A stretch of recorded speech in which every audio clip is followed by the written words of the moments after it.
بسم اللہ الرحمن الرحیم۔ بغیر کسی شرعی عذر کے نماز جمعہ کو چھوڑنا کیسا؟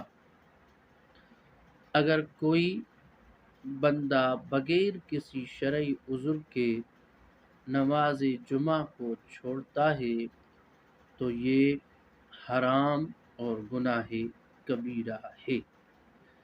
البتہ اگر کوئی بندہ نماز جمعہ کو ہلکا سمجھتا ہے اور کہتا ہے کہ یہ نماز جمعہ میرے لیے حلال ہے اور میں نہیں پڑھتا تو یہ میرے لیے جائز ہے، تو یہ کفر میں مبتلا ہو جائے گا۔ البتہ اگر کوئی بندہ سستی کی صورت میں نماز جمعہ کو چھوڑتا ہے تو یہ گناہ کبیرہ کرتا ہے۔